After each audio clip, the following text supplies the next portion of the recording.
Good evening. I would like to call to order the regular meeting of the Newport News School Board for Tuesday, March 17, 2026. On behalf of the members of the school board and Dr. Mitchell, I welcome each of you present this evening and those who are watching on TV and online. A quorum is present to transact the business of the school division. We have one member of the school board who wishes to participate in our regular meeting electronically.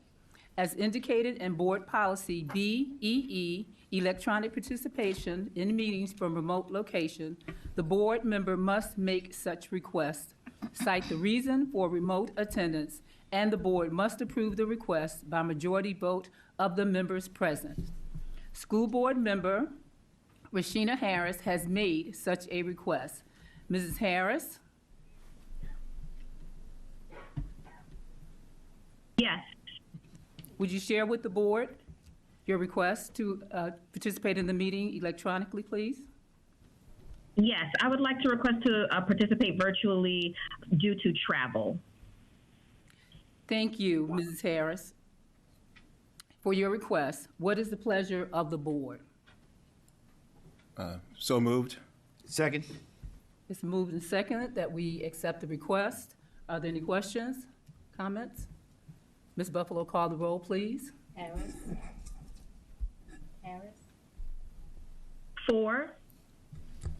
Oh, disregard that, Ms. Harris, not you. I apologize. Hunter. 4. Searles Law. 4. Alger. 4. Amon. 4. Brown. 4. Best. 4. Motion passes 6-0. Thank you.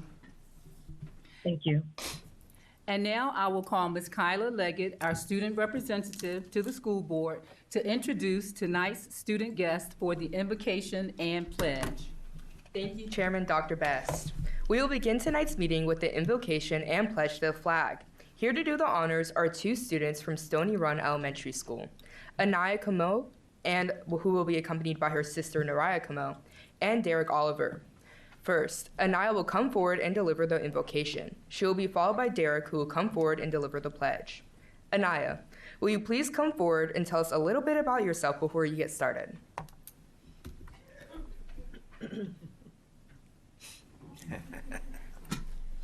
I'm 10. My favorite colors are purple and yellow like the Lakers, and my favorite sports are swimming, gymnastics, and chess. Thank you. My name is Anaya Kamal, and this is my sister Naraya Kamal. I am a proud 4th grader representing Stony Run Elementary School. I am honored to stand before you today to speak about National Women's History Month. National Women's History Month is a time to celebrate the achievements, strength, and contribution of women throughout history and in our everyday lives. It reminds us that women and girls can do anything, lead, create, inspire, and make a difference in the world. At my school, I am lucky to be surrounded by strong and inspiring women to help guide me every day. I would like to give a special shout out to my amazing principal, Ms. Ford, for being a little leader and encouraging us to do our best and believe in ourselves. I also want to recognize our administrative assistant principal, Ms. Thomas, who keeps everything running smoothly and always greets us with kindness. I would also like to give a very special thank you to my mom for her love, support, and encouragement. She inspires me every day to work hard, believe in myself, and be the best person I can be. I would also like to thank Superintendent Dr. Michelle Mitchell for her leadership and to the women in our school board. Thank you for your service, your leadership, and your commitment to education. As a young girl, it means so much to me to see women in leadership roles. It shows me that dreams are possible and that one day I can make a difference too. Thank you for this opportunity and thank you for all that you do. Thank you so much. Thank you so much. You may be seated. Let's give another round of applause for that awesome invocation. Derek, will you please come forward and tell us a little bit about yourself before you begin the pledge? Hello, I am also 10 years old, and I like playing basketball, chess, and my favorite color is black and red. Good evening, Superintendent Dr. Michelle Mitchell, members of the school board, and guests. My name is Derek Oliver, and I'm a 5th grade student at Stony Run Elementary School. It is my honor to lead you in the Pledge of Allegiance. Please stand.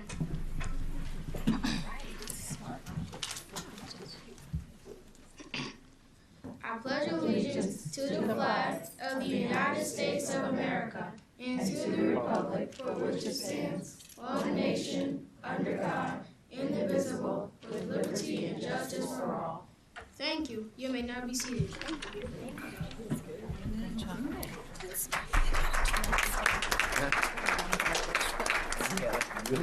Thank you guys for participating in tonight's meeting. You guys did a wonderful job. Supporting Anaya and Derek tonight are their family members and school family. Please stand and be recognized.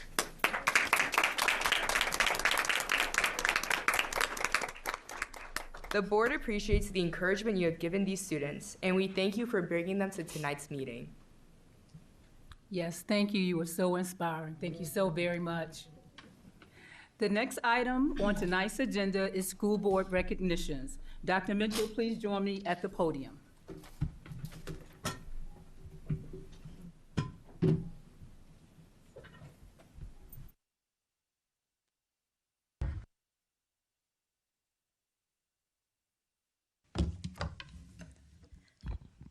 For some reason, I want to sing I'm Every Woman after that speech. Well, good evening, Newport News family. I have the honor and privilege of recognizing some outstanding members of our school community this evening. Our first honorees are very integral to the operation of our school division and become particularly near and dear to us during the month of March as we prepare our budget for next school year. Our budget team has once again received an award for its outstanding work. The Government Finance Officers Association of the United States and Canada has awarded this Distinguished Budget Presentation Award to the Newport News School Board for its annual budget document for the fiscal year beginning July 1, 2025. The award is the highest form of recognition in the area of governmental budgeting, and its attainment represents a significant accomplishment by a government and its management, according to GFOA. The award reflects the commitment of the governing body and staff to meeting the highest principles of governmental budgeting. In addition, the Association of School Business Officials International awarded Newport News Public Schools Budget 2 Meritorious,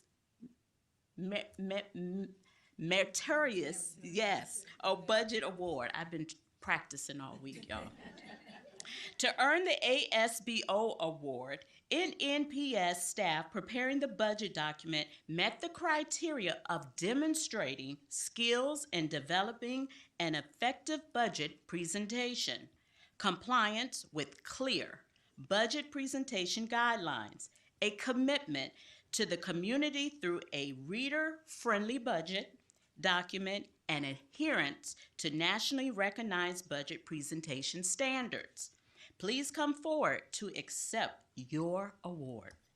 Budget, there, give it up.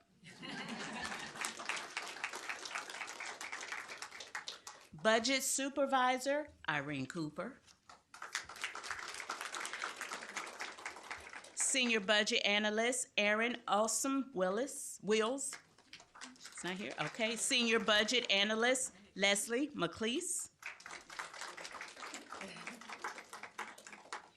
Congratulations. We also like to thank their supporters in the audience this evening. Thank you all so much for being here. In addition, we'd like to acknowledge Director of Finance Dwight Duran and Chief Operations Officer Rusty Fairhart. Thank you for your support.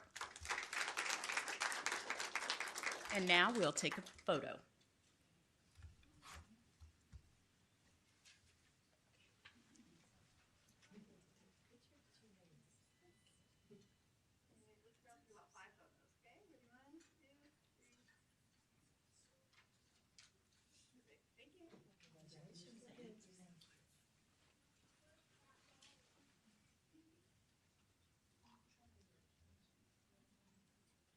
Again, congratulations.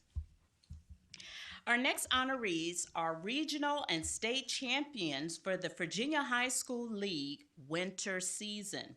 Tonight, we're thrilled to recognize the achievements of these talented students and athletes as we ask that each of you please remain at the front until your photo is taken with the group. In wrestling, Denby High School's Brendan Ramos won the Region 4A championship at 175 pounds. Brendan, please come forward.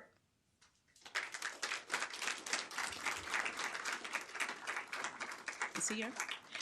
Also from Denby, and DeMaio Wynn earned the Region 4A Wrestling Championship at 113 pounds. Denby's wrestling coach is Otis Wesby. Would you please come forward as well?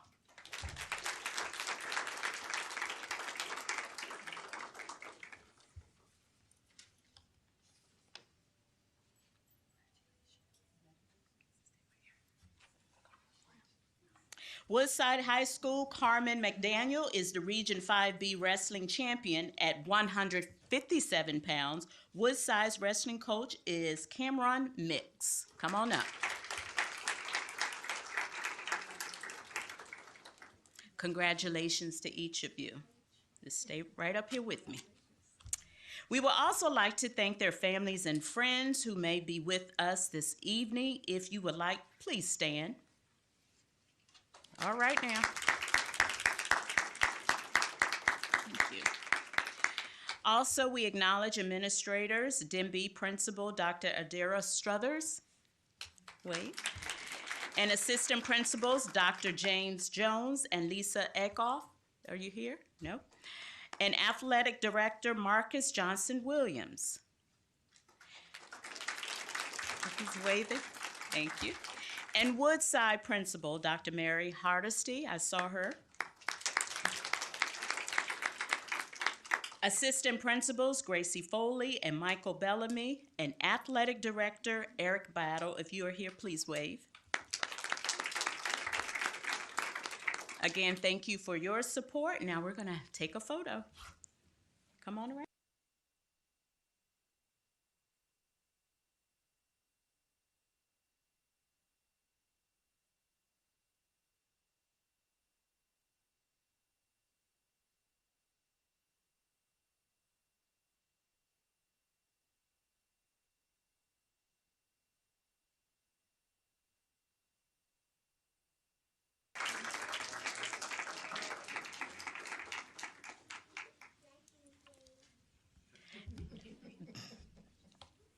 Next, we have individual event Region 5B swimming and diving champions, all of whom are from Menchfield High School.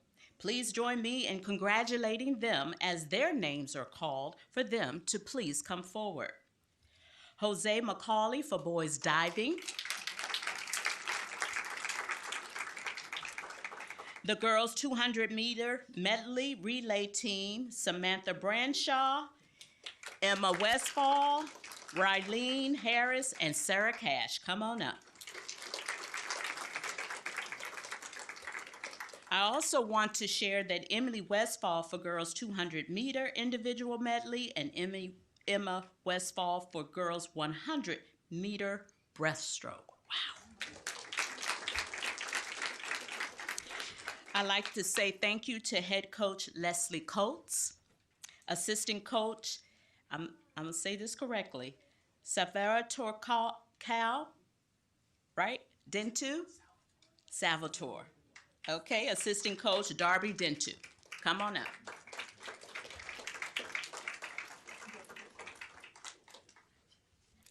In addition, we're very proud to recognize Jose McCauley for his Class 5 state championship in boys diving.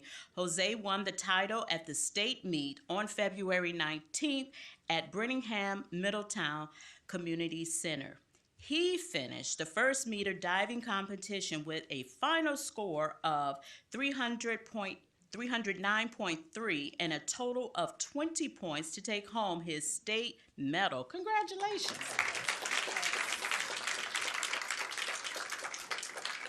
And again, we like to thank their coaches for supporting them. We would also like to thank their families who are in the audience who may be with us. Would you please stand? Come on now, this your time to shine. Thank you for all you do. We would also like to acknowledge Mansfield Principal Jason Holla. Come on over here and wave with me. And assistant principals, Dr. Nicole Arrington and William Huffstuffler, if he's here, and athletic director, Jenny Nunnycomb. Come on here and wave. Thank you for your support. So now we're going to get a photo.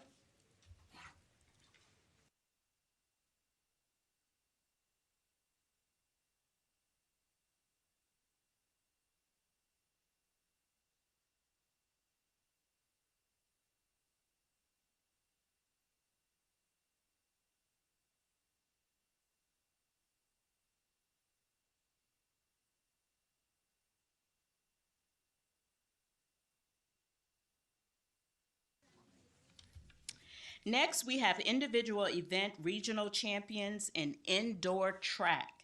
Please join me in congratulating them as their names are called for them to come forward. And please remain at the front until your photo is taken. Region 3A champions from Heritage, Marcus Dozier in boys long jump.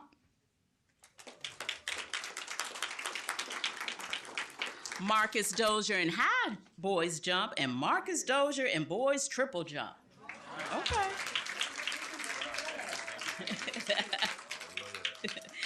Coach Jack Bateman, Coach Ray Pollard, and Coach Chantel Powell, please come on up if you're here.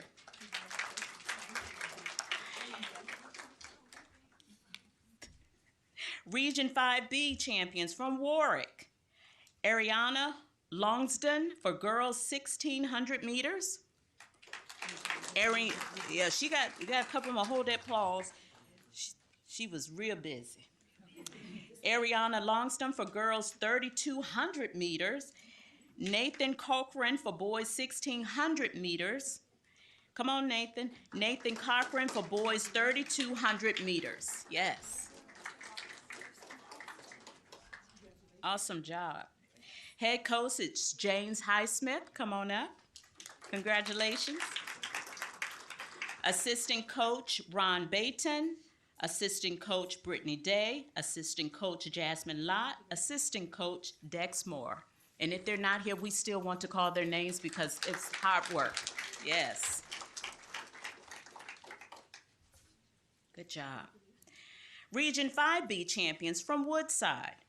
Avia Hampton in girls shot put. Okay, Dara Boyd Jr. in boys 35 meter. Oh, she's coming? Come on, Miss Hampton. Dara Boyd Jr. in boys 55 meter dash. Don Trey Walls Jr. in boys 55 meter hurdles. And Xavier Canfield Jr. in boys long jump, boys triple jump, boys high jump. And Coach David Gary. Come on up. We're gonna get it. All right. We're also very proud to recognize Ariana Longston for his Class 5 state championship in the girls 1,600 meters. Ariana won the title at the state meet held on March 2nd and 3rd at the Virginia Beach Sports Center.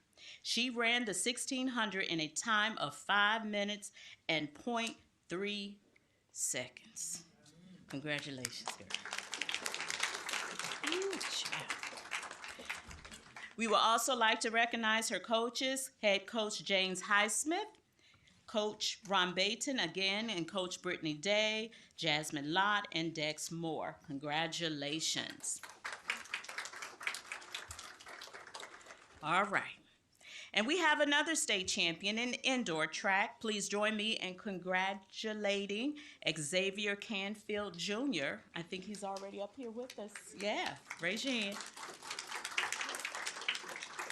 From Woodside for his state Class 5 championship in the triple jump. Congratulations.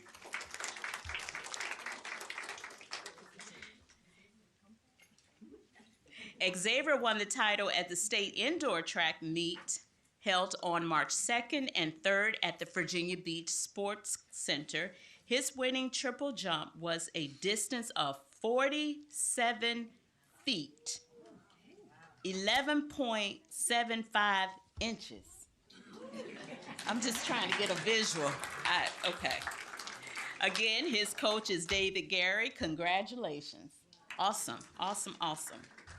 We would also like to thank their families and friends who may be with us this evening. Would you please stand? Come on now. Takes a village. And we'd like to acknowledge their administrators, Heritage Principals, Dr. Dyron Ford, Assistant Principal, yes, Assistant Principals Jose Padaway and Melissa Rolls, and Athletic Director Jamie Pleckler. Come on, Wade. Warwick High School Principal Tiffany Thompson. Assistant Principals Jessica White Oderman and Michael Edwards. Come on, Wade. And Athletic Director Lucas Brown.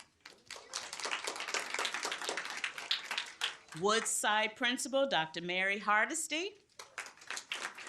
Assistant Principal Gracie Foley and Michael Bellamy. And of course, Athletic Director Eric Battle. Thank you all for your support. Now we're going to get a group photo. All right, we're going to in 2 rows. I need the taller people in the back, shorter in the front. Come forward, come forward.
NNPS family, our next recognition this evening are teams that won the Region 5B Championship with outstanding performances representing NNPS at that level, as well as teams that won Class 5 state championships. Please join me in congratulating the team members as their names are called for them to come forward. The Warwick High School Scholastic Bowl team, which are Region 5B champions, Sincere Bryant,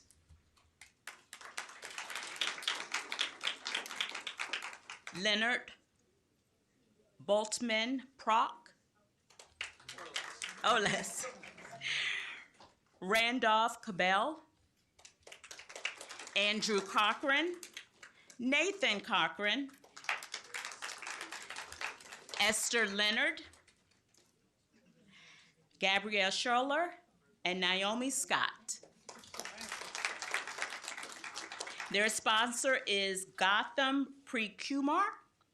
So close. Oh, I've been practicing. I've been practicing. Got the first one. Okay, thank you. Prem Kumar. Okay, I'll be prepared next year when you're champions again. Okay. Okay, congratulations to each of you. We want to take a moment to acknowledge their family members and supporters that are here. Would you please stand and be recognized? It's your time to shine. Okay. We also like to thank the support of their principal, Tiffany Thompson, Assistant Principal Jessica White Alderman, and Michael Edwards, and Athletic Director Lucas Brown. And now we're going to get a photo.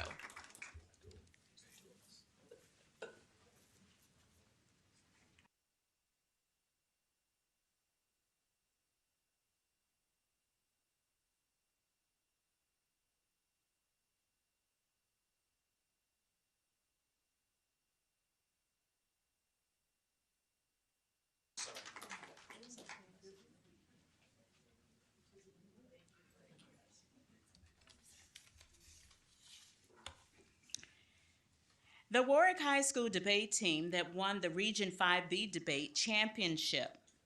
As I call your name, please come forward. Massimiliano Ariano. Okay. Kylie Fraze. Ethan Johnson. Isaiah De La Ruse. Landon Reeves. Kariana Robertson,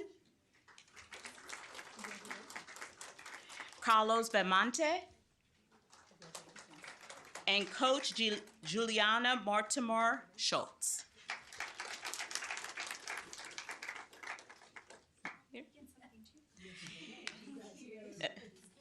In addition, please join me in congratulating Ethan Johnson for winning the Region 5B championship in the debate competition Student Congress category.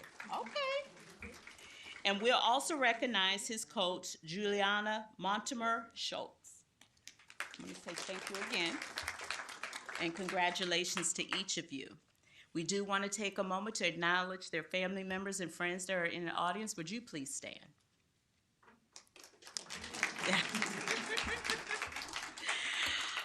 Again, we would like to thank the support of Warwick Principal Tiffany Thompson, Assistant Principals Jessica White Alderman and Michael Edwards, and Athletic Director Lucas Brown. We'll come to the middle and have a photo.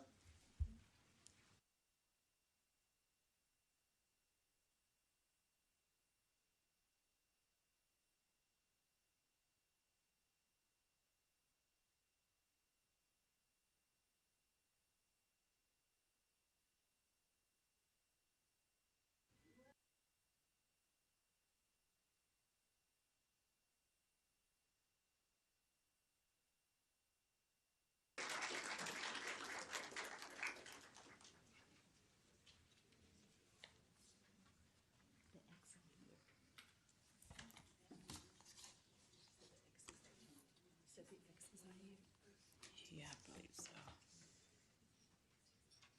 The Woodside High School one-act play theater team that won the Region 5B championship as well as the state Class 5 championship. When your name is called, please come forward. Paris Brown, Kylie Armstrong, Sienna Calkins, Gabriella Cartwright, Hayden Gress, Hannah Laura Hollingsworth,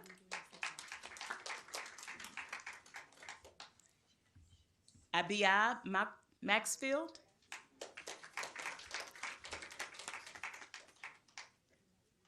Mackenzie Overton,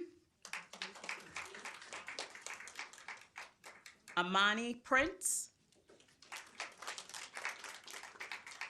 Autumn Richard, Joshin, am I pronouncing that correctly? Josian Sanchez Bonilla. Okay. Gracie Telfair. Janaya Victorian.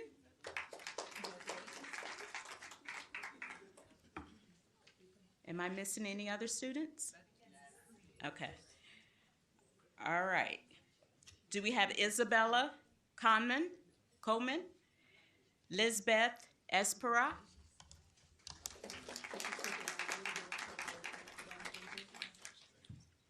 Hannah Gress, Jemiah Johnson, Carmen Laura Sandoval,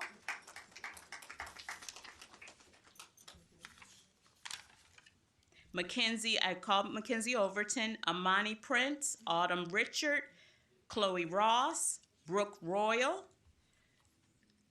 Kyron Shaw, Grace Tafar, Jude Terry, Excel Val, Jemiah Victorian, Lindsay Verumen,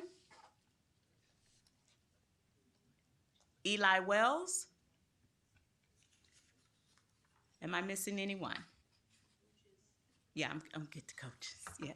Okay. So Coach Chastida Taylor, come on up. Coach, she got the trophy, y'all.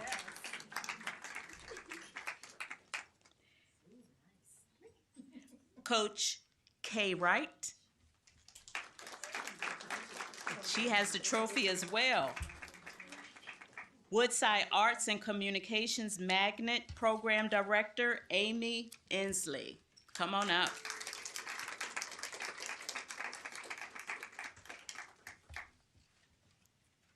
This group of young people won the State One Act Play title on March 7 at the State Theater Championships in Charlottesville. They performed the play, Seven a Play in One Act, which was written by Program Administrator Amy Inslee. Congratulations. Okay. Good job. We want to take a moment to acknowledge any family and friends in the audience. Would you please stand?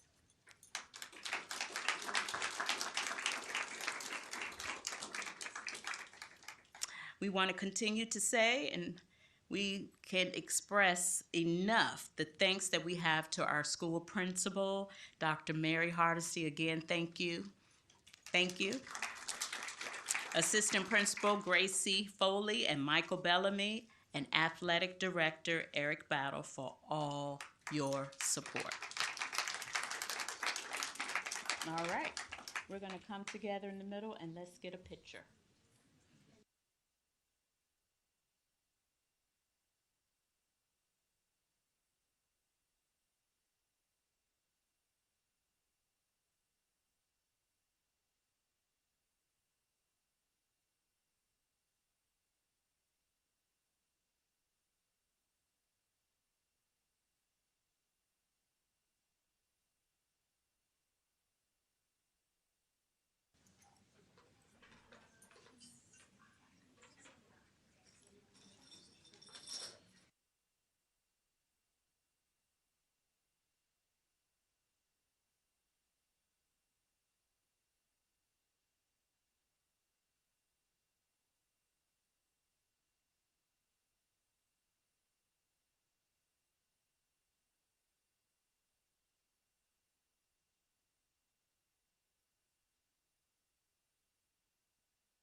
Here, smile big for about 5 to 7 floats, okay?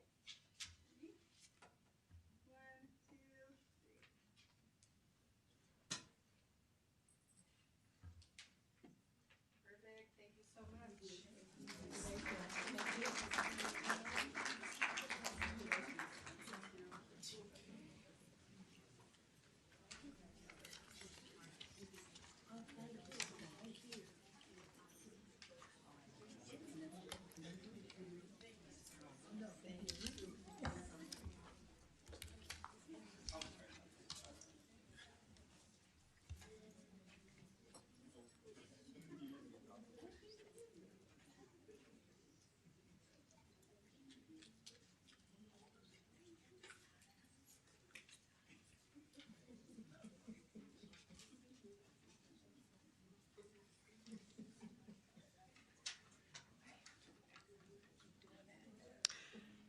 All right, our last group this evening is the Menchville High School girls basketball team that won the Region 5B championship. Give it up.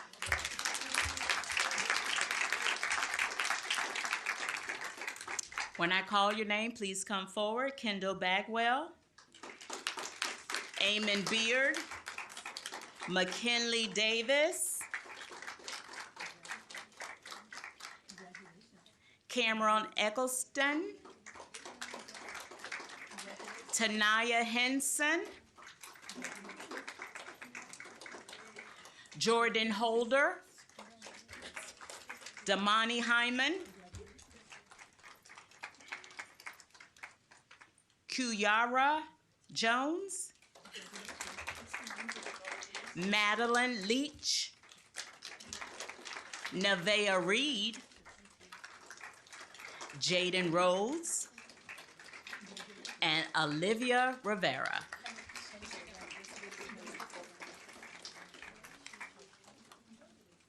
Head coach Adrian Webb, assistant coach, come on, Jonathan Baez, assistant coach Jimmy Clements, assistant coach Rylan Harrison, assistant coach Sean Harrison, assistant coach Deshaun Hyman, and assistant coach Terrence James, assistant coach Harold Leggett. It took a real village to get y'all championship. Good job, good job. Congratulations, Menchville. We do want to take a moment to recognize any family and friends in the audience. Would you please stand? Come on.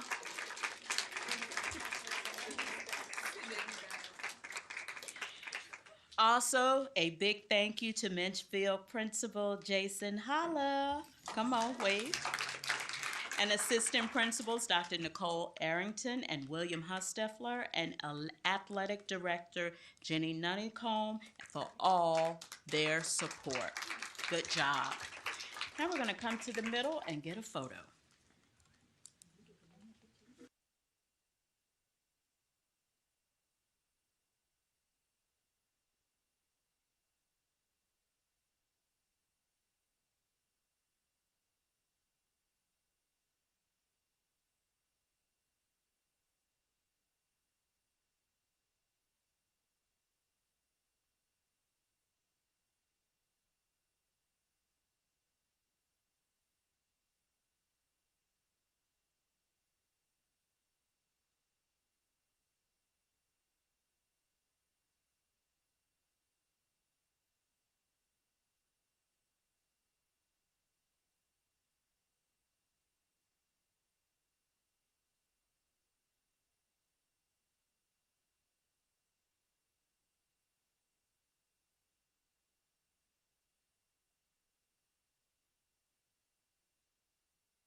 I want to share for all our VSHL winter honorees, we would also like to congratulate and acknowledge the support of the NNPS Athletic Director, Lee Martin.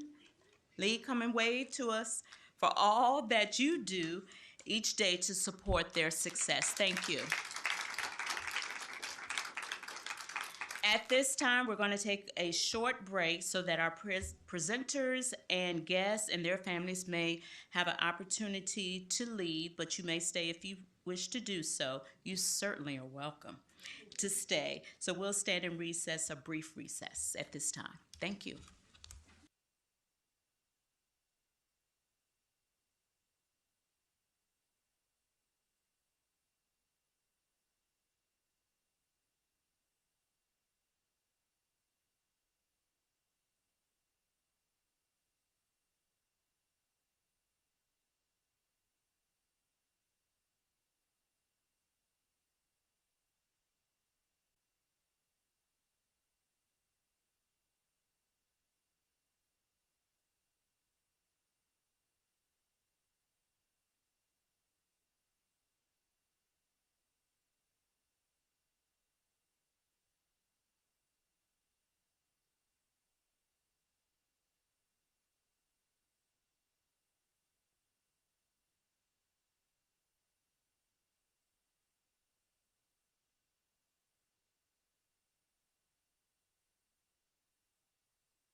During our regular meeting, we provide time for the public to address the school board. These opportunities are scheduled in the early part of our agenda and towards the end of the meeting. As advertised, citizens may submit comments via email up to 30 minutes prior to our meeting time to be included in the official meeting record. For those of you joining us in person, the board considers this an opportunity to listen to your comments. Please understand we will consider your concerns. We ask that you comply with our 3-minute time limit. As you begin your comments, a green light will come on. A yellow light signals that you have 30 seconds remaining, and a red light and beep indicates your time is up. As your name is called, please come forward. Reverend Natalie Chamberlain, and she will be followed by Ms. Kay Warren.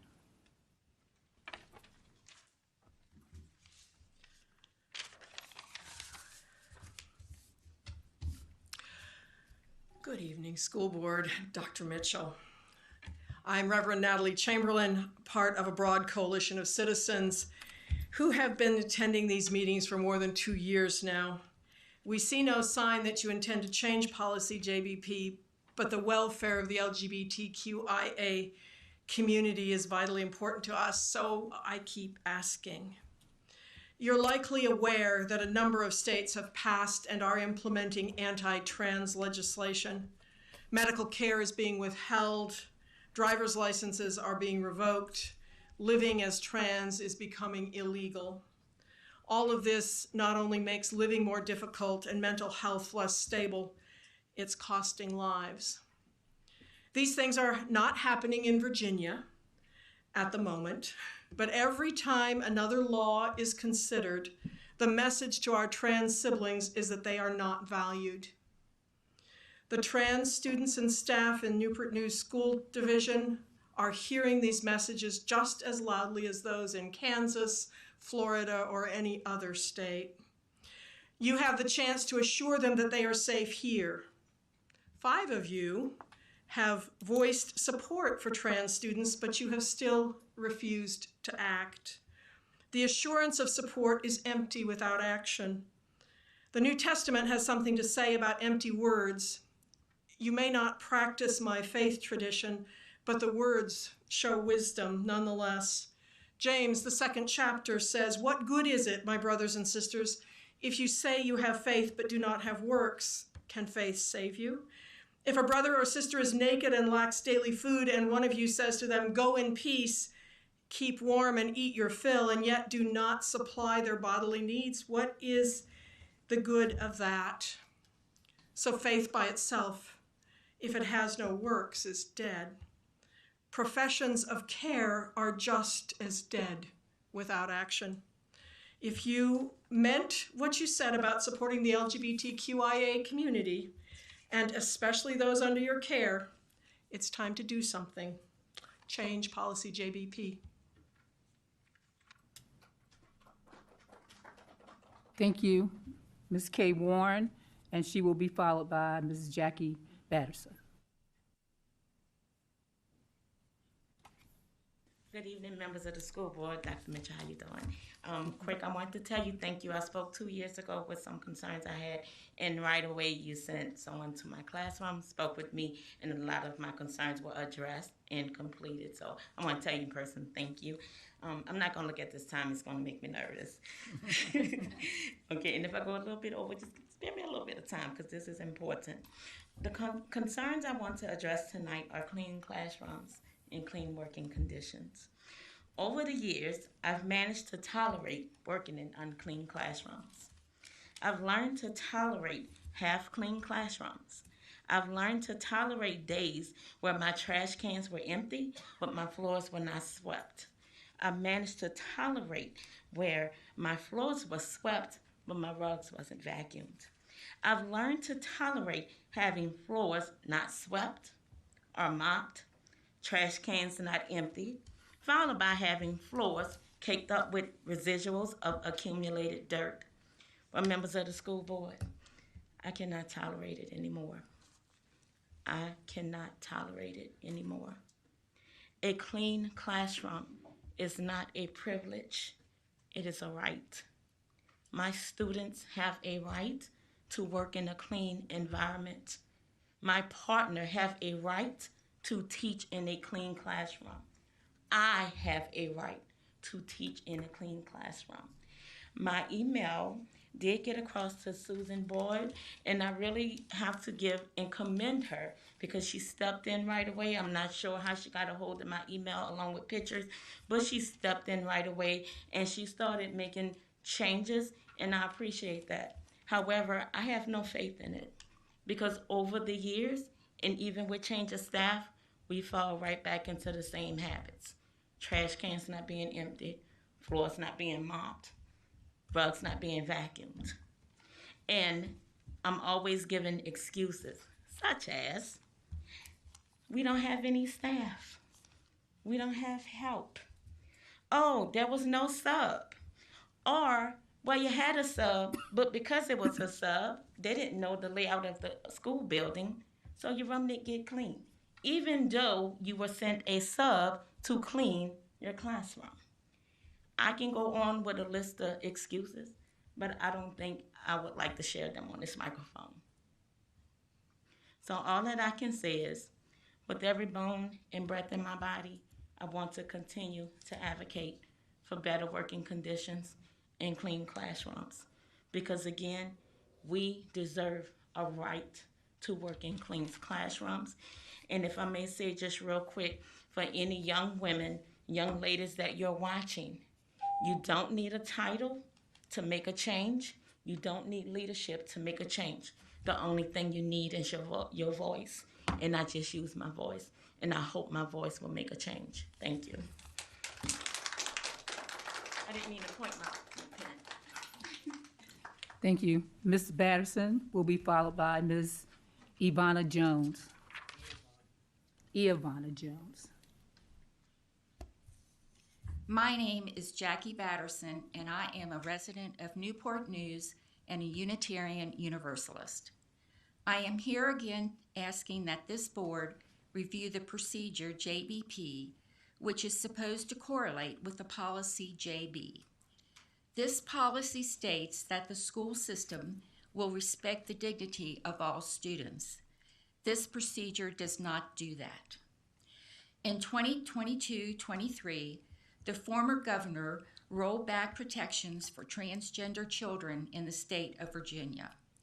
He had constantly advocated for policies that would restrict the rights of transgender children in public schools, prioritizing parents' rights. That administration had a period for public comments, garnering over 71,000 comments in a short period of time. These comments were deeply divided, but favored keeping the rights that these children had been living with. However, without consulting counselors, teachers, religious leaders, parents, and physicians, he ordered that those policies be changed, maintaining he was respecting parental rights. However, he failed to recognize that children also have rights. The policies he put in place harmed and stigmatized vulnerable children. The policy stated that they would not recognize the preferred pronouns or chosen name of the child unless the parent wrote to say it was all right. But that's not good enough because then it would need to be changed legally. Also, it dictated that if a child went to a teacher or any school staff with a concern about gender, that person was required to report it to the parents. Did anyone consider that if a child went to an adult they trusted, rather than the parent, that just maybe there was an issue at home? This child would then be outed without their permission. Even though that governor said it was law and that all public schools in Virginia must follow it, a number of schools in Richmond and Northern Virginia did not. There was no mechanism for enforcement. However, Newport News decided it would follow this governor's transphobic law. I am asking you again to reevaluate your procedures and actually respect all students in the school system. I will end with this. Freedom is not a gift received from the state or leader, but a possession to be won every day by the effort and the union of all. Albert Camus, thank you. Thank you. Ms. Jones will be followed by Ms. Lisa Lloyd. Good evening, members of the school board and the superintendent. I am here tonight to speak on behalf of the many students who rely on transportation to and from magnet program schools. As a graduate of a magnet program school myself, I understand firsthand how valuable these programs are for students. My sister is also a graduate of a magnet program and unfortunately could not be here tonight because she is currently attending Hollis University on a full scholarship that she earned after participating in Warriors Magnet program. These programs truly change lives and create opportunities for students to pursue their goals and careers. For this reason, I believe that taking away transportation for students who live outside of the school zone is not a good idea, nor is it fair to many students and families in our community. Many parents, like my mother when we were growing up, worked during the hours when students need to leave for school and return home. She was at work when it was time for me to catch the bus to school and still working when it was time for me to return home. Without transportation, students in similar situations may not be able to attend these programs at all. We also have families where parents are disabled, single parents who may not have access to reliable transportation, and students who are being raised by their grandparents or other family members. For many of these households, school transportation is the only reliable way for students to get to and from school. If transportation is removed, many students who want to attend a school that focuses on their interests and future career goals may no longer have that opportunity. In effect, students could be denied access to educational opportunities simply because their families cannot provide transportation. I also asked the board to consider the safety and practicality of relying on public transportation. Not all areas have easy access to public transit, and HRT buses do not directly go into many apartment communities. Some magnet schools are not located near bus lines, meaning students, including middle school and even elementary age students, would have to walk long distances just to reach transportation. Before making a final decision about eliminating school bus transportation or requiring magnet students to rely on public transportation, I respectfully ask that you carefully consider the full impact this will have on students and families throughout the community. Please look not only at how long it takes to transport students to school, but also at what opportunities may be lost if they are unable to attend these programs. Thank you for your time and considering the voices of the students and families who will be affected by this decision. Thank you. You're Ms. Lloyd? Yes. Thank you. Let me know. Yes. Good evening. This is on behalf of my granddaughter, Elijah Jones, as her sister said, who is off in college, full scholarship ride. And she states, why is a magnet program so important? For me as an individual who wants to have a career in a medical field, having the Governor's Health Academy at Warwick High School helped me incredibly. It prepared me with the prerequisites and skills that even at a collegiate level, I don't see often. For example, many of my peers at my university complain about not knowing medical terms or even body systems in human psychology this semester. But I am excelling in the classes, even teaching my close friend things she doesn't understand.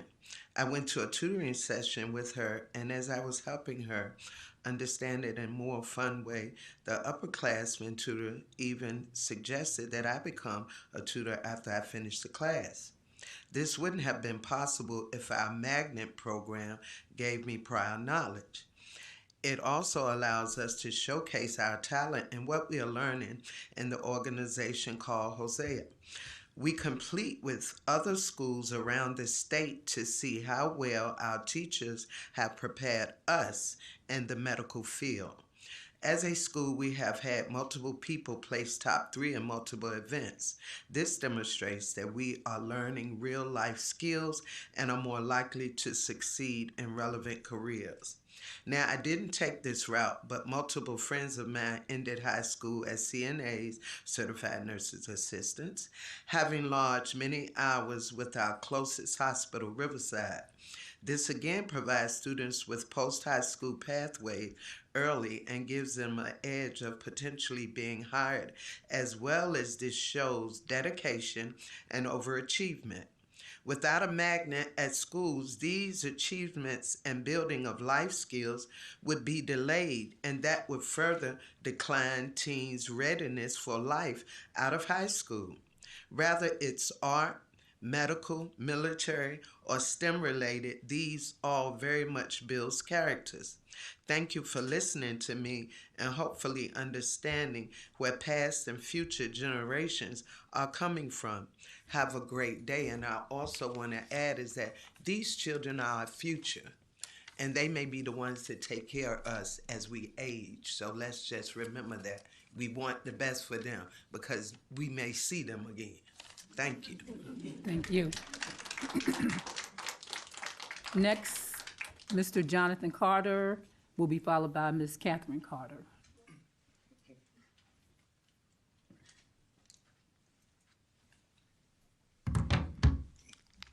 I'm reading my speech this time.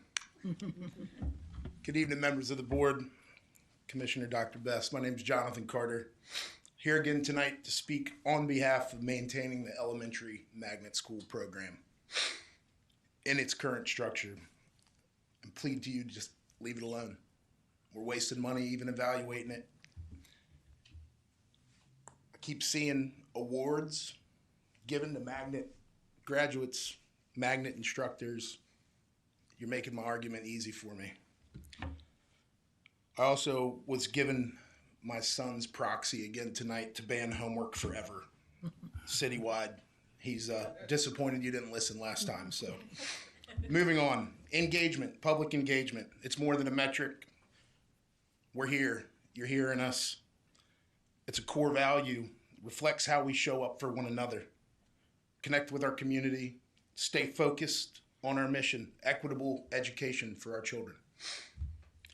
Last quarter, we discussed the third-party budget survey.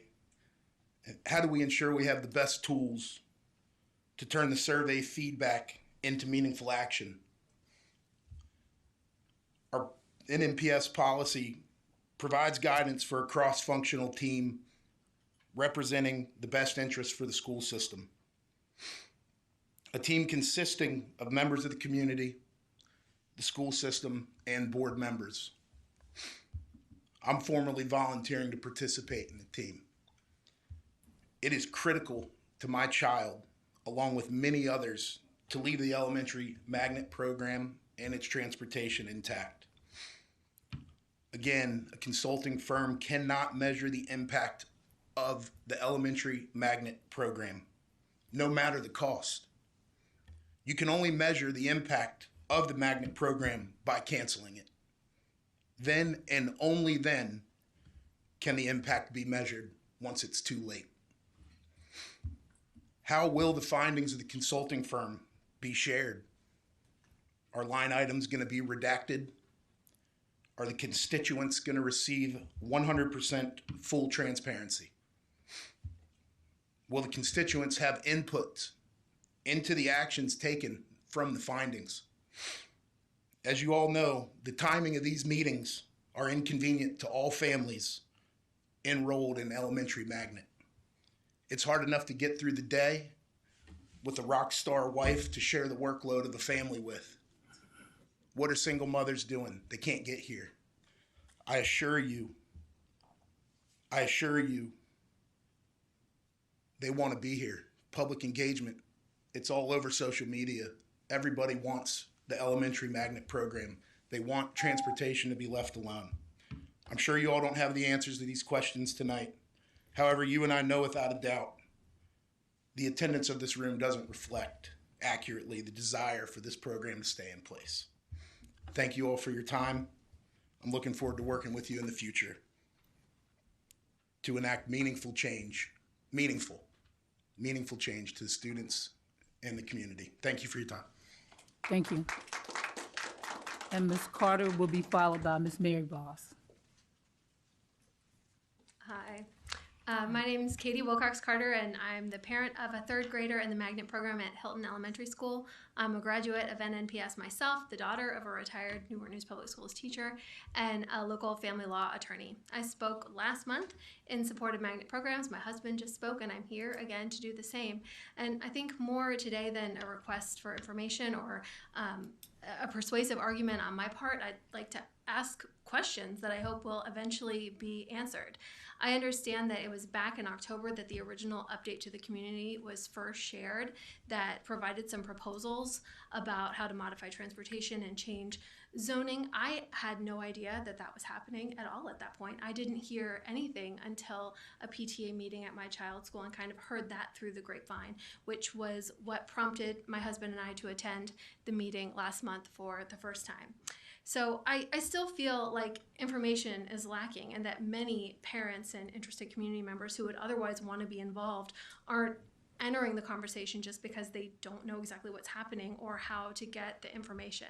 My fear is that this study will be concluded and the results interpreted, changes implemented without giving parents and community members an opportunity to really participate. So my questions today are three, but what specifically has the external consulting firm been tasked to study? What are the specific bullet points and at what costs? Are the proposals the same as they were in October, related mostly to reducing transportation options, adjusting school enrollment by location, or are other proposals like the complete elimination of elementary magnet programs being seriously considered?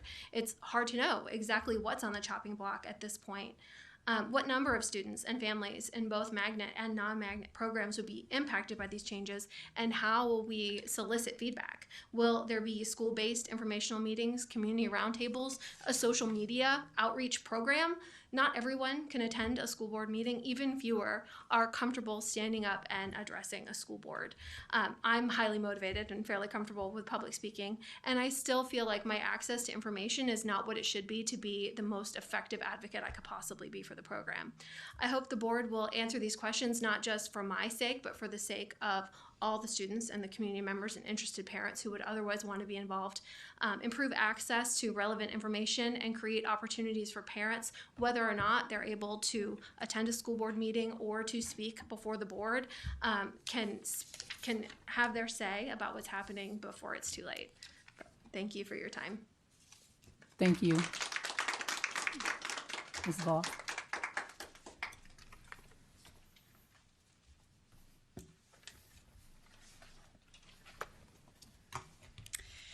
Hello, good evening, Chair Dr. Best, Vice Chair Alger, Superintendent Dr. Mitchell, and members of the board.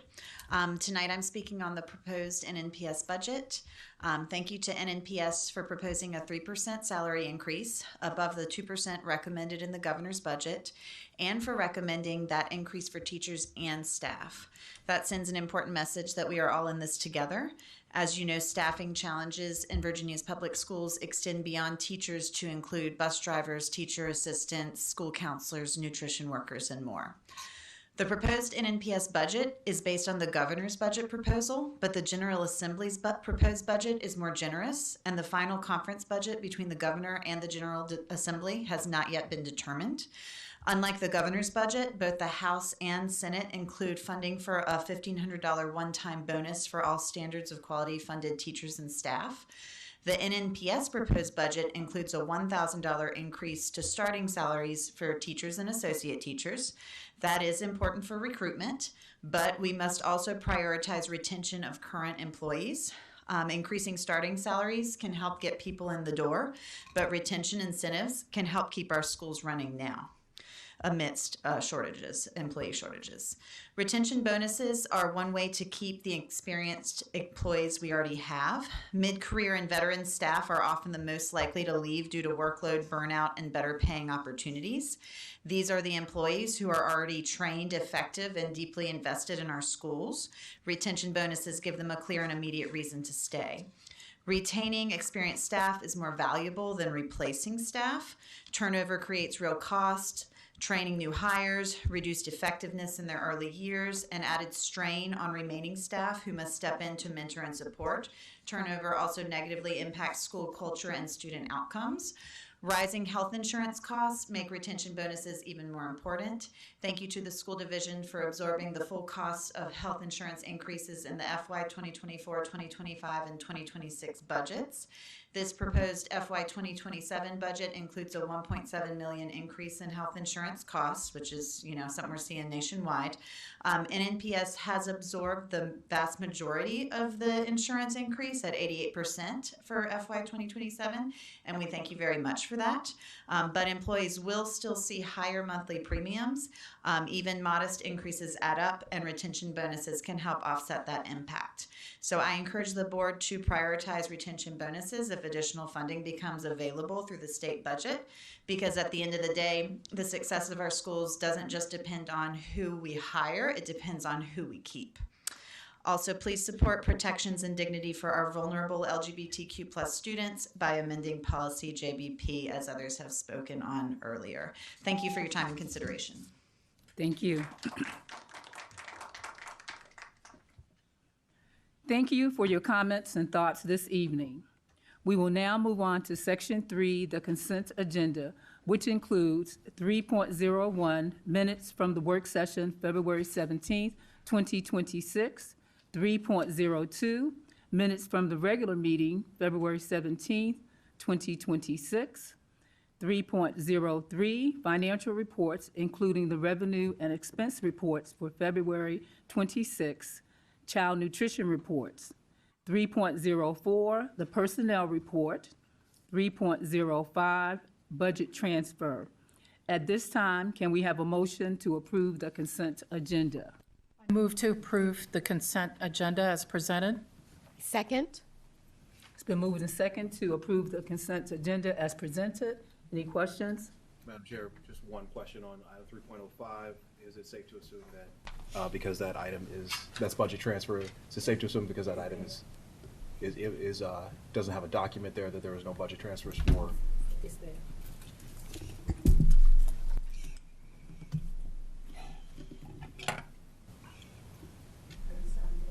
Mm-hmm.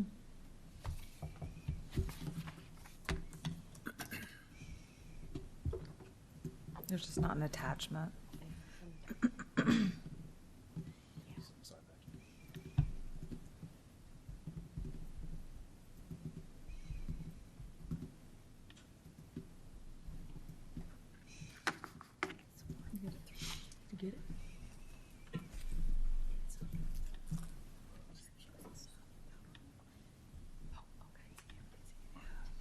Well, I see it on Ms. Searles' screen. It's on action.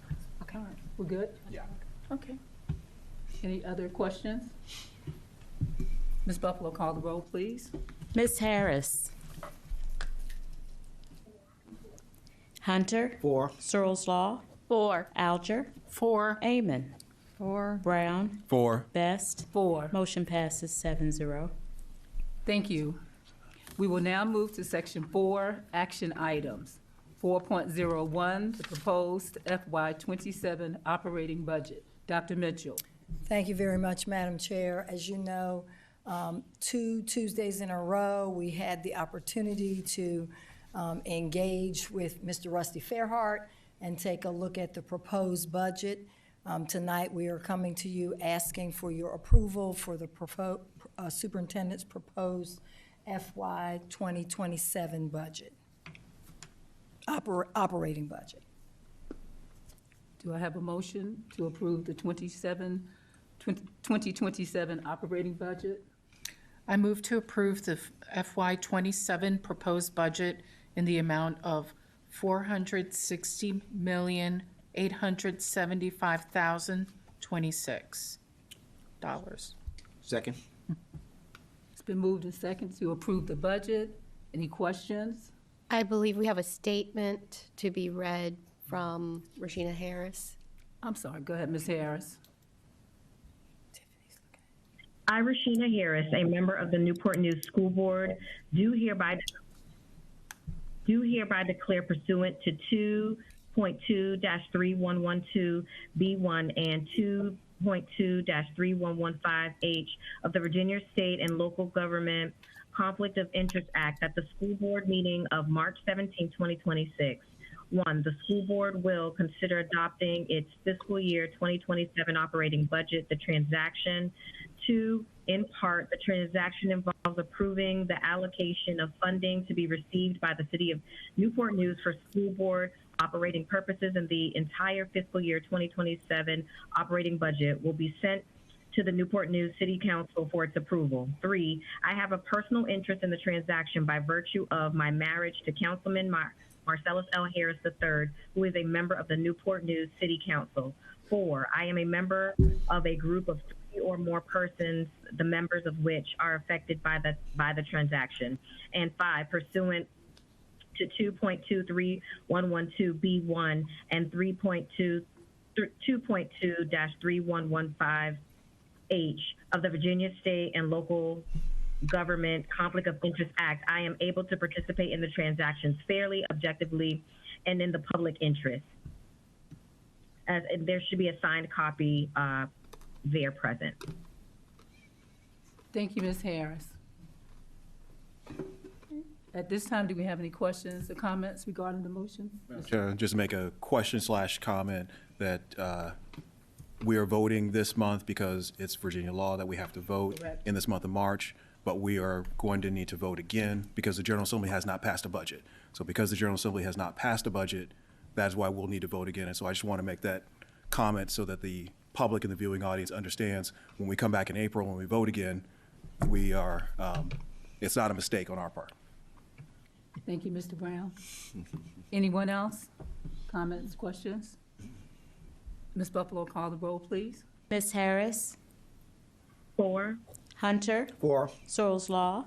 4, Alger? 4, Amon? 4, Brown? 4. Best? 4. Motion passes 7-0.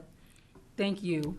We will now move on to 4.02, 2026-2027 proposed school calendar. Dr. Mitchell.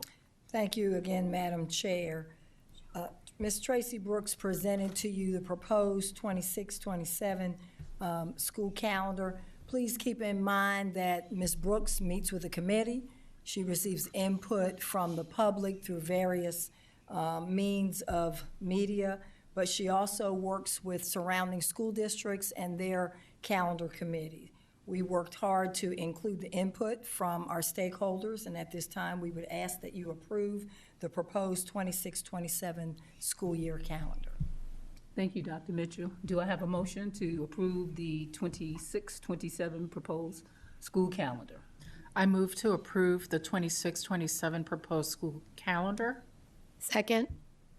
It's been moved and second to approve the 26-27 proposed school calendar. Any questions, comments? Ms. Amon? Just a quick question. Have there been any changes since it was presented to us last month? I don't think so. No.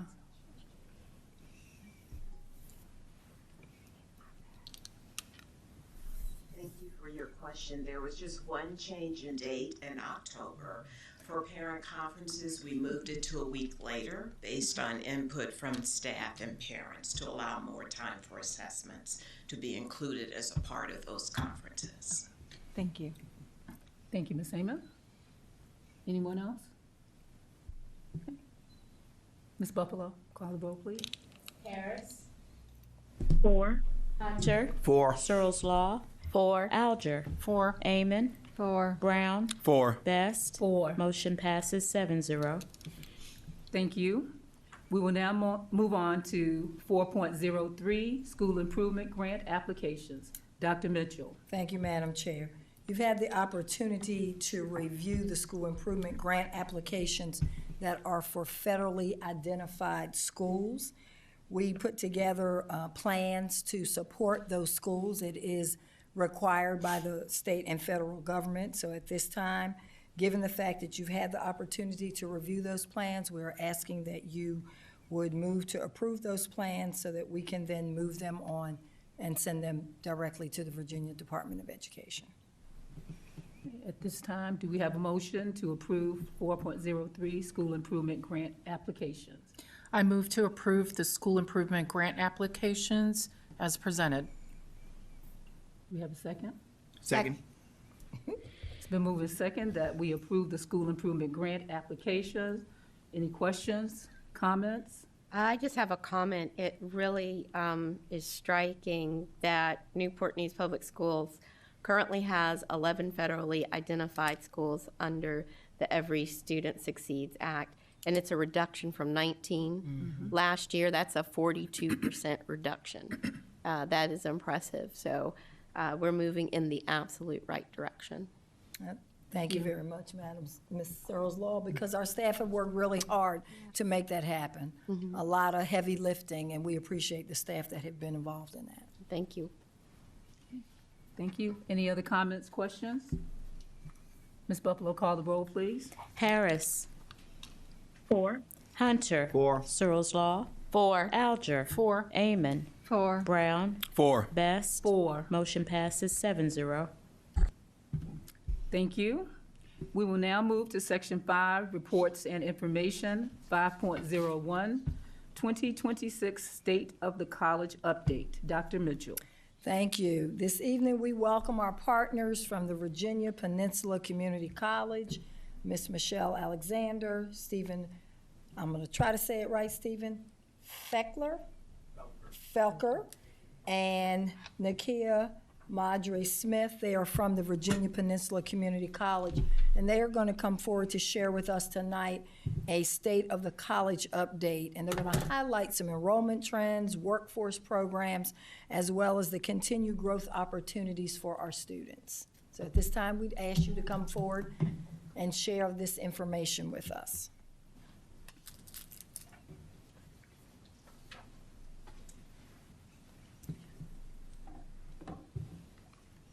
Good evening, Superintendent Mitchell, Chairperson Best, and esteemed board members. We're excited to report that enrollment is up, and we're bringing you greetings, first of all, from Virginia Peninsula Community College. And I'm just completely nervous, I guess. My name is Nakia Madre Smith, and I'm the Director of Campus and Community Initiatives for Virginia Peninsula Community College. Hello, I'm Michelle Alexander. I'm the Dean of Public Safety, Allied Health, and Human Services. Good evening. I'm Stephen Felker, and I'm Vice President for Institutional Effectiveness and Transformation. Thank you. And again, we bring you greetings from Virginia Peninsula Community College. We were just so excited to talk about our enrollment growth. And so following a period of enrollment decline, we are growing again. We've observed 2 years consecutively of enrollment growth, and we're on trend for a third year in that direction, so we're really excited. We're very proud and feel that this is something that's unique to Virginia Peninsula Community College because many institutions at the four-year college and the community college levels are still struggling with enrollment, so we're very excited. As you can see here, our Newport News students play a big role in that success. Newport News represents about 21.6% of our total enrollment. And again, we attribute this enrollment uniquely to some of the ways that we're engaging with our students across the peninsula as a whole. We host fast track events where students can enroll in a day. We're re-engaging with stopped out students, so these are folks who have some credits but no credential. We're also everywhere. You'll probably see us, our college navigators, our recruiters are in the middle schools, the high schools. We're hosting open houses, we're doing campus tours, and we're also providing that extra concierge service by offering one-on-one appointments with our prospective and current students. On the workforce side, Fast Forward has become a critical component for us to deliver our mission to provide access to short-term credential programs which lead to high-pay, high-demand jobs. The Workforce Credential Grant is a state-funded program that covers 2/3 of the tuition cost for our residents in high-demand fields.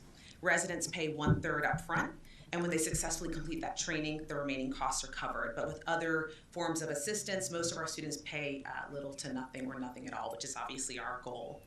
Since established in 2016, Fast Forward has grown significantly. If you see the graph here, we have exceeded, the VCCS has exceeded as a whole the amount of funds that have been allocated. So the white bar represents the money that was allocated by the state for this program. The purple bar represents the VCCS year over year, borrowing from the next year to be able to provide support to students. And so this year we were not allowed to do that anymore, and so it did significantly impact the number of students that we could support through the Fast Forward program.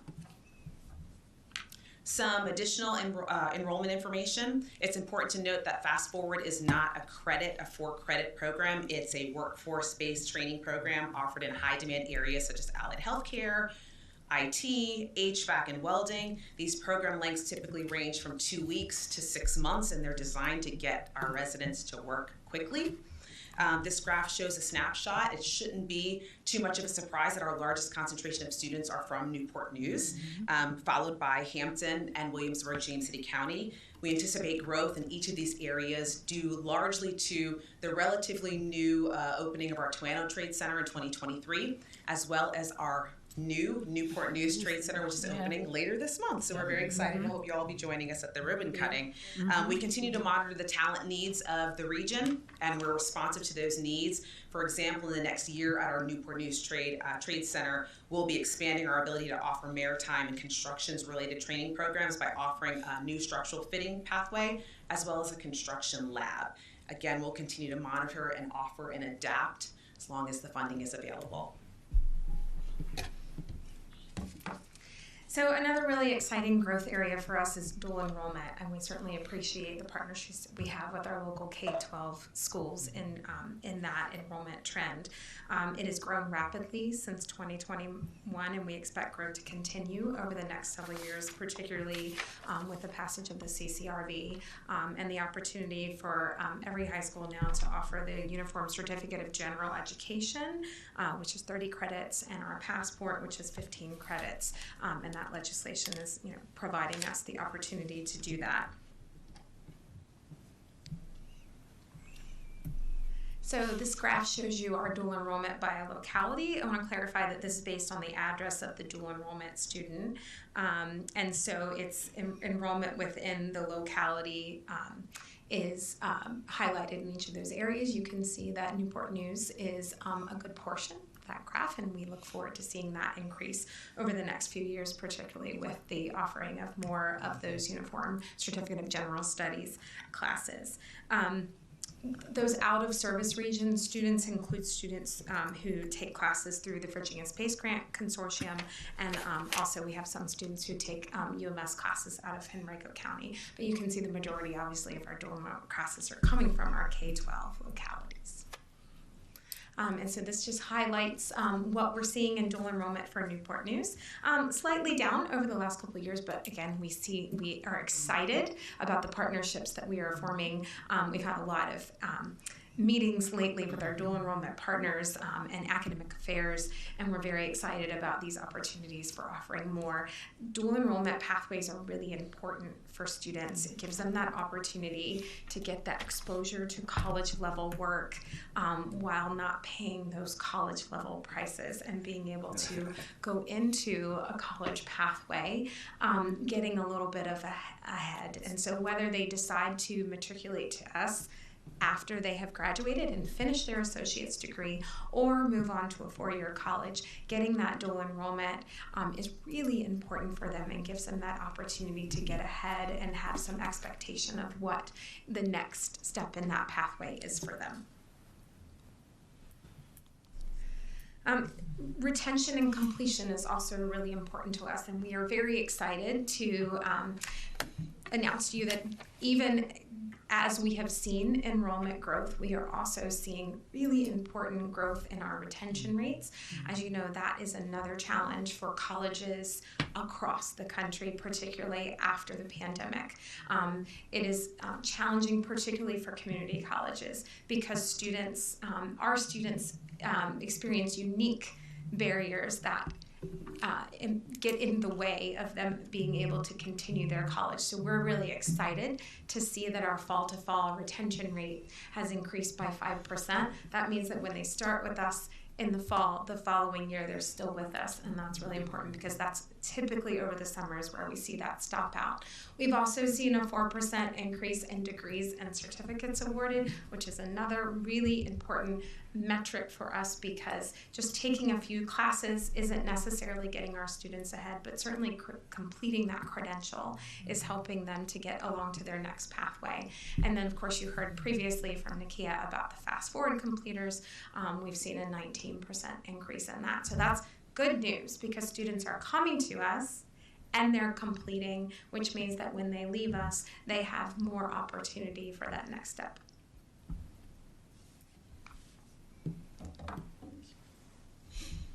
One of the things that we're particularly proud about the role we play in our community is the fact that not only are we generating great graduates, we're keeping them in Virginia, right? And so what you're seeing on the slide right now is a study that was done by the State Council of Higher Education for Virginia that really looked at what happens to Virginia's graduates right out of our colleges and universities.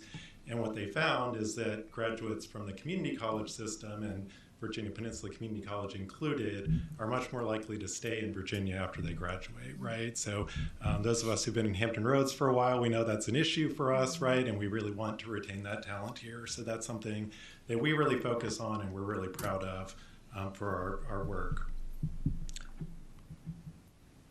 One of the things, Michelle talked a lot about enrollment, retention, completion.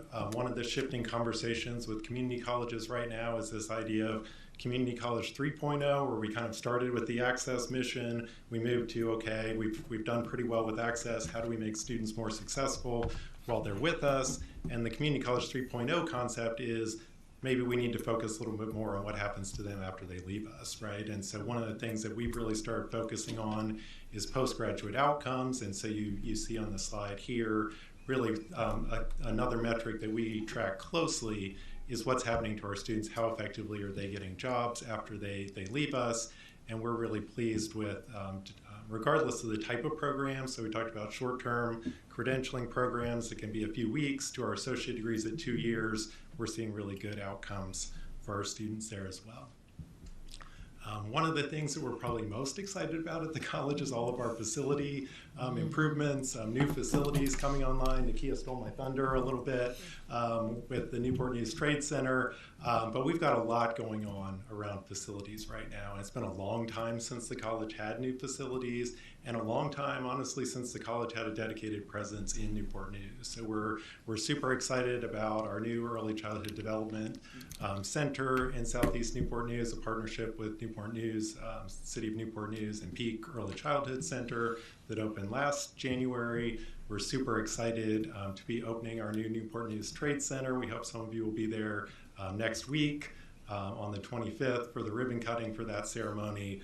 So we've got a lot going on there. We've got our brand new theater at our Hampton campus that we hope you will take advantage of and come see us at. And we are getting ready right now. If you've been driving past us on the interstate, you'll see that our original footprint of our Hampton campus has been demolished, and we are just about ready this fall to start building our brand new premier academic student services building at our Hampton campus.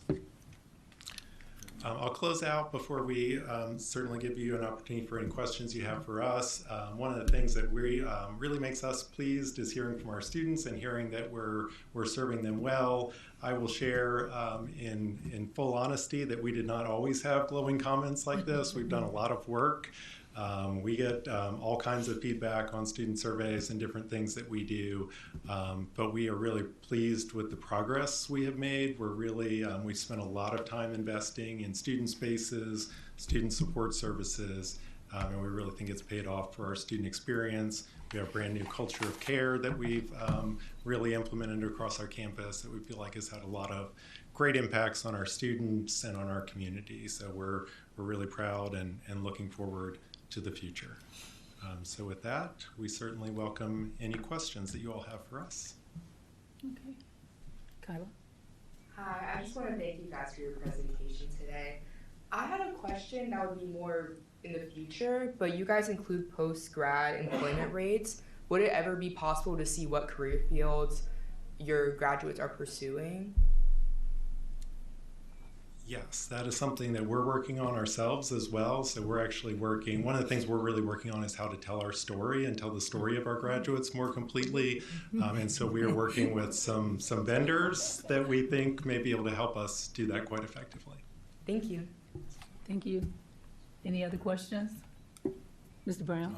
Well, I'll make a comment. This is very enheartening and fantastic. I want to really thank you for taking the time to come. I think in my time on the board, this is the first time that we've had you at our board meeting. And so I really appreciate the coordination and cooperation that has taken place to get you here. And personally, I want to see you come back every year and do the same presentation. So personally, I would like to see this continue, and we can see the same presentation next year and see how much we've grown and how much of our share of fast forward candidates and dual enrollment candidates have grown. Because for me, in my own life, community college was a real pivot point for me, and that was how my family was able to afford to go to college, was because of community college. And doing that in high school, that defrayed much of the cost of college, and I would not have been able to go to the college that I went to without it. So I know how much it meant to me in my life. It was a real pivot point in my life and my future, and I think it's a real game changer for all the students in our community. So I hope that this continues. Ms. Aina? Sure. Thank you guys for coming. I just wanted to kind of offer some thanks in a comment. My family, we're customers. My son is a senior at Menchville, so he's doing the early college semester with you guys. And I think it's an excellent program. I would love to see that slice of the Newport News pie. Get bigger, yeah. We need to make that bigger. I think he's thrilled to have a college schedule instead of a high school schedule, and he'll be an athlete next year at a 4-year school. So to have that experience before you have to worry about athletics or get some extra credits, so maybe you can have a little experience and lighter schedule. Great way for even high school athletes to think about getting their feet wet and learning and being set up for success when they go to their next step. And I think it would be great to see as many students at some point maybe be able to get an associate's degree if they're coming through Newport News. I know we're working on it, so thank you guys for coming. It's been an excellent program for us, so I look forward to seeing it grow. Lots of Newport News families to listen and think about it. Yeah, something to say? No, I'm just glad you guys were here to share with us this evening.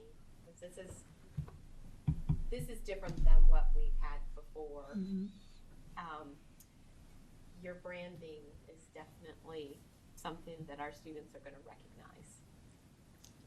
And I just want to add, I've been in Newport News forever, and honestly, I'll be honest, this past 2 years have been the most that I've visited the campus. It is beautiful. You guys are doing an awesome job, and thank you for the presentation and the transparency. We need that. We need to know our reality in order to make changes, so thank you. And Madam Chair, if I may, I just want to, thank you. I just want to add how much we have enjoyed our partnership in the past couple of years. It really has solidified. We've done some things with VPCC that we haven't done before. Dr. Rogers and myself have had multiple meetings with your president. And we really would like to thank not only VPCC, but also Christopher Newport, because as you looked at the data, our goal is to increase the number of students that go to early college, the number of students that get an associate's degree, the number of students that have access to the dual credit classes. And I've shared with our board that many of our teachers that had those credentials have retired, and so that had been a challenge for us. But we are really pleased to say that this year we've gone from 5 teachers having it to 26. And partnering with Christopher Newport, they've created a program for us to be able to get our teachers there. And so we can say to you that when you come back next year, the piece of that slice of that pie is going to be larger. And we are very honored to be able to partner with you. And thank you for the commitment you've made to our students and to our school division. And I also have a comment. I want to say thank you for the presentation as well, very informative. Mrs. Alger and I had an opportunity to meet with Dr. Brennan last summer, and we just talked a little about the partnership between Newport News Public Schools and Virginia Peninsula Community College. And we want to thank Dr. Mitchell and Dr. Rogers. They just continued to work and continued to build, and we are excited about the expansion of our partnership. The Trade Center, I will definitely be there, and I think you'll see several of us there. We were also, Ms. Alger and I were at the groundbreaking, and we were so excited about that. The Mary Christian Theater, I had an opportunity to go to opening night. It's absolutely beautiful, so I encourage the community, board members, if you get a chance to go out there, it is simply an amazing place to be, and I'm just excited about the partnership, and I just want to say thank you again for your support of Newport News Public Schools, and we're looking forward to expanding that pie. So thank you. Anything else? Okay, thank you. And, can give him a round of applause. Yes. So we will now move to section 5, reports and information, 5.02, special education annual plan. Where are we at? Thank you. Dr. Mitchell, I'm sorry. No problem, thank you. And before I do the introduction for this next presentation, I do want to take a moment to thank Mr. Darryl Pankratz because he did a lot of the heavy lifting with the dual language and with working with VPCC as well as CNU. So I didn't want to leave you out back there. Thank you. Okay. So as you know, every year, this is an annual plan that comes before you. We are required to present to the school board the proposed spending plan for the funds that we receive for special education. And the Director of Special Education typically comes and presents that. So it's my pleasure to turn it over to Ms. Vivian Vitullo. Good evening. Good evening, Chairman Best, Vice Chairman Alger, board members, and Dr. Mitchell. Tonight, I am presenting the proposed spending plan for federal grant funds allocated for special education. Local education agencies are required to submit this application each year pursuant to the federal provisions of the Individuals with Disabilities Education Act of 2004, as well as the Virginia state regulations governing special education and related services for students with disabilities. Prior to the submission of the plan, the Virginia Department of Education requires that the local division present its plan to the local school board for approval and for review by their local Special Education Advisory Committee. The annual plan serves as a formal agreement between the local school board and the Virginia Department of Education for implementing federal and state laws governing special education services. Accordingly, we are required to provide certain assurances related to the provision of these services. Specifically, we are required to assure that we are providing a free, appropriate public education, that each student's program is designed for them and is documented in an individualized education program, and that students are educated in an inclusive environment to the extent that their educational programming permits. Finally, we must maintain a structure that prevents the over-identification of students in special education in general or in specific categories. In addition to the assurances, the annual plan requires that the division submit information on expenditures in some selected programs. For maintenance of effort eligibility, we make sure we are budgeting at least the same amount on special education supports as we spent in the year MOE was most recently met. Included in the selected programs is the local jail program, where services are provided by licensed special education teachers to support students with disabilities who are currently incarcerated. Another component of the plan is the supports for students with disabilities parentally placed in private schools, including homeschooled students, for which we offer special education services. It is important to note that the administrators from the private schools collaborate with our staff to identify the provisions of special education services to be made available to the parentally placed student. Our agreement has been to offer speech-language services to those students who are found eligible. In addition, we collaborate with these programs to offer professional development and engage with families to meet child find requirements of IDEA, which requires schools to identify, locate, and evaluate children from ages 2 to 21 who reside in our district and may require special education services. The last component is the funding expenditures. It is separated into two sections, 611 for pre-K through 12th grade and 619 for preschool special education only. We are currently serving students in 12 of the 13 disability categories. As reflected in the graph, the disability category with the most students is specific learning disabilities, followed by autism. We do not currently have any students whose primary disability is deaf-blind. Our federal funding allocation is based on the number of students with disabilities receiving services on December 1. On December 1, 2025, we were serving a total of 3,892 students with disabilities. We continue to see a steady increase in the number of students with disabilities served by Newport News Public Schools. Since 2021, our December 1 count has increased by 298 students.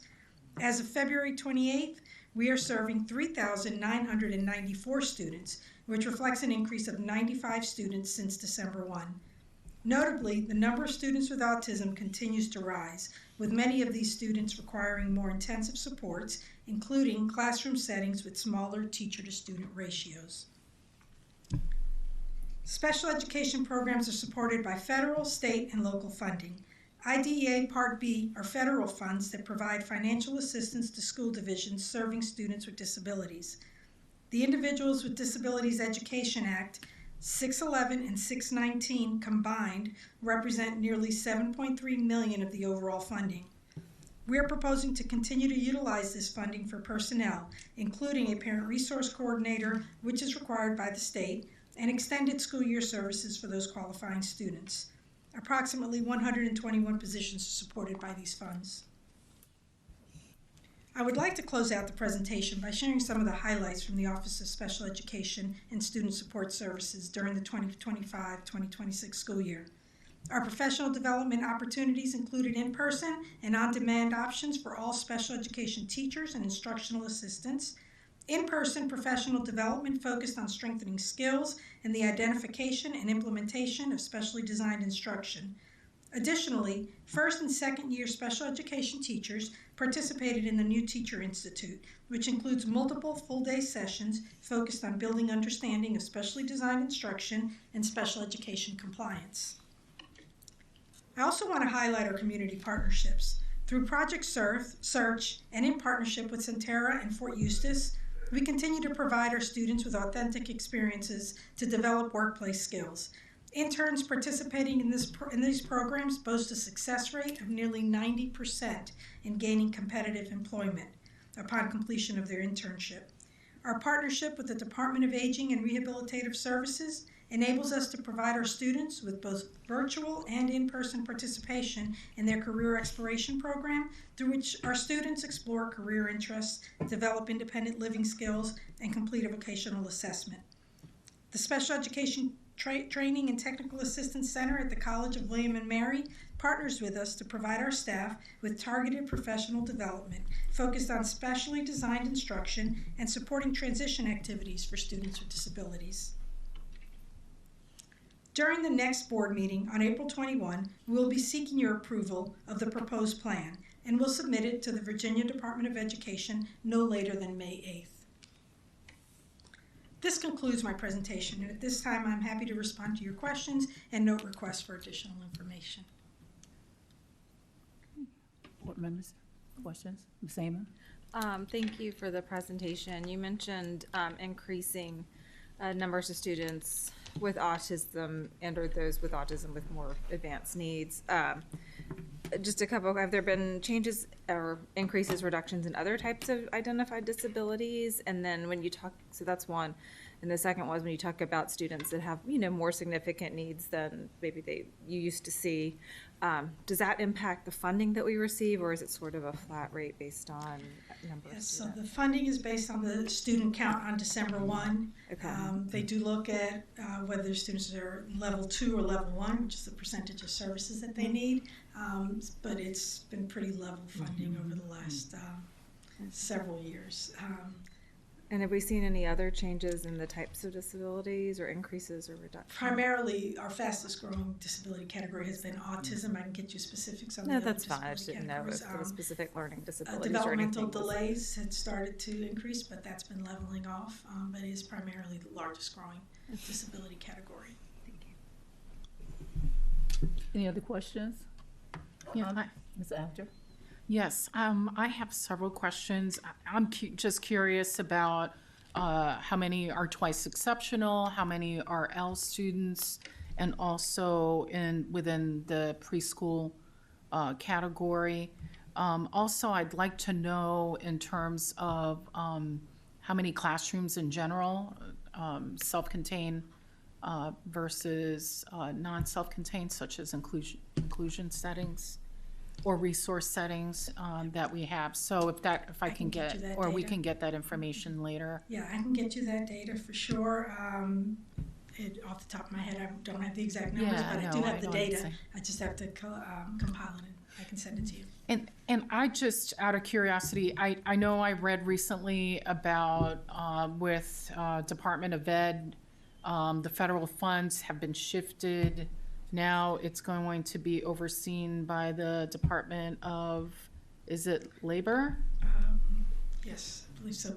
Our Yeah. funding comes from the state, so the state facilitates that part. We work directly with the state. With the state, and they're still reorganizing, I imagine, based on, At the state level, I'm not aware of any reorganization Right. at this time. Right, yeah, the special education department seems to be one of the more stable ones right now Okay. at the VDO. Okay. There hasn't I been was a just change curious to the about that, person that's right, with leading. all the shifts that are happening. Okay, thank you. And I will get the data to you. I just want Ms. to Ava? add one more comment. I value your slide on community partnerships. I know for a lot of families that I work with as the kids are getting older, getting close to 18, it's very scary to see.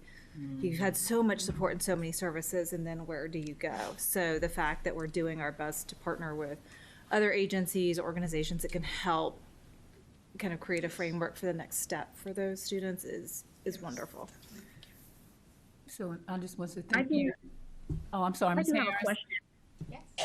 Yeah, I have a question in regards to the with the increase in the autistic population. Are we seeing any challenges in the workforce with keeping up with ratios and maybe getting specialists? And are we seeing any challenges in terms of that? So we work very closely with HR to be able to staff our classes. There are some challenges across the state in staffing, but we are working very closely with HR to make sure that our classes are fully staffed. In the situations where we don't have a licensed teacher hired, we do work closely with our long-term substitutes to ensure that they're getting the supports that they need to be able to support the class. Thank you. Thank you, Ms. Harris. I just wanted to say thank you for the report. I know special ed is just very challenging, and it's lots of laws and rules and guidelines, and I just want you to know, the special education department, to know we appreciate all that you do. And you're doing a great job, as evidenced by the numbers, because our students continue to come. They continue to come. So just wanted to say thank you and keep up the good work. Thank you. I appreciate that. We know it's hard, but we We're very appreciate proud it. of our team, and I appreciate that. Thank you. Okay, we're gonna move on. Oh, a round of applause. Thankful.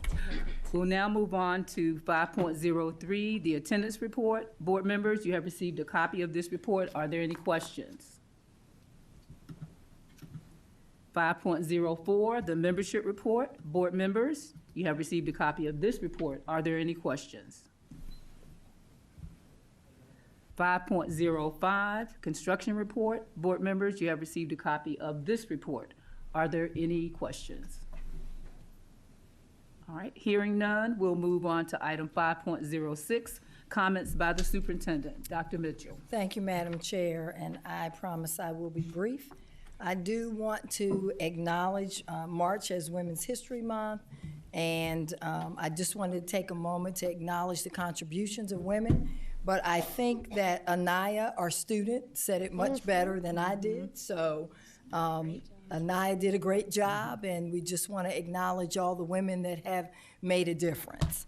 My next thing, I'm so excited about it, and I know that our student rep was there. I just wanted to thank our 1,550 seniors that came to our senior rally.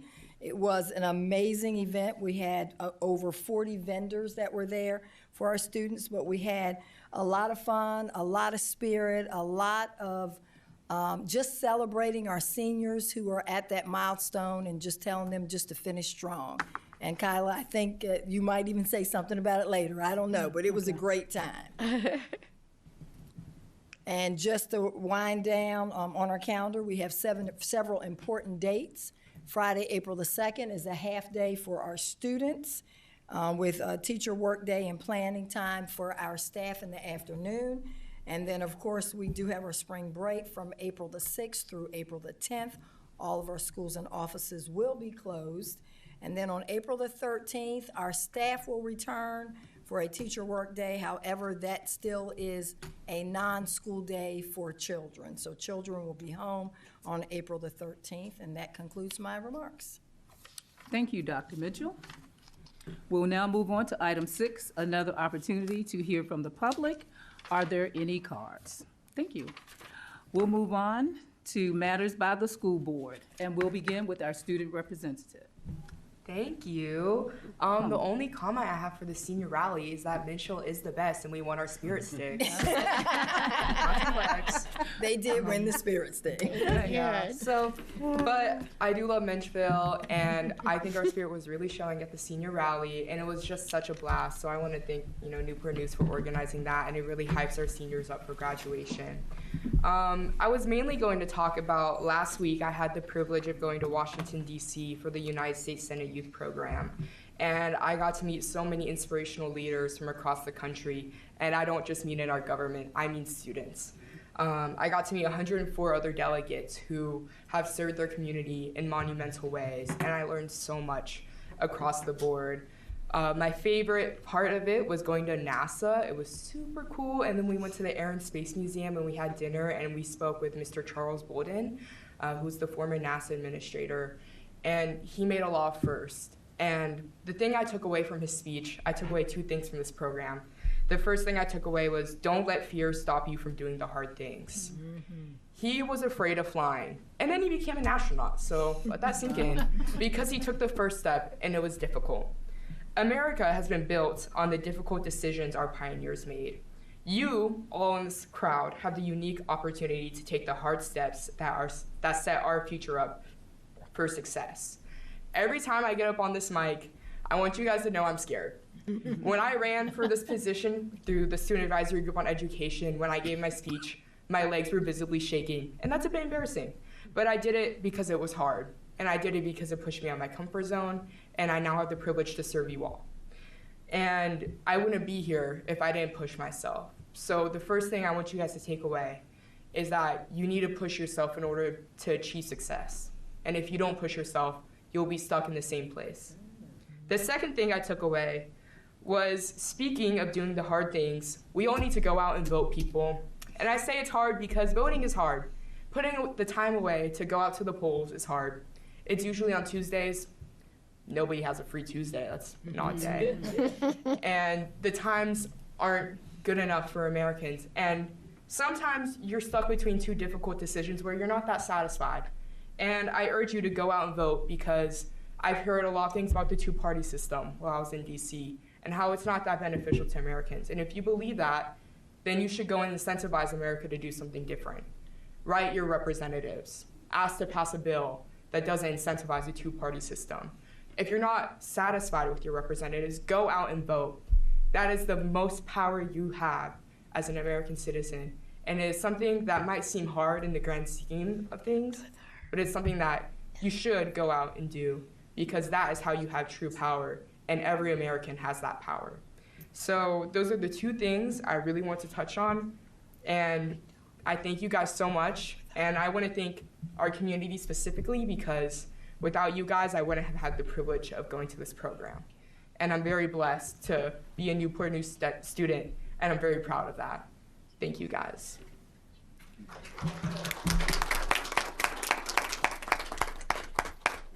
Thank you so very much for your representation. Thank you for your motivational words. They certainly motivated me. Marissa can tell you the conversation we had earlier today. I'm just going to say this for me. I needed that. And with that, this meeting is adjourned. Thank you.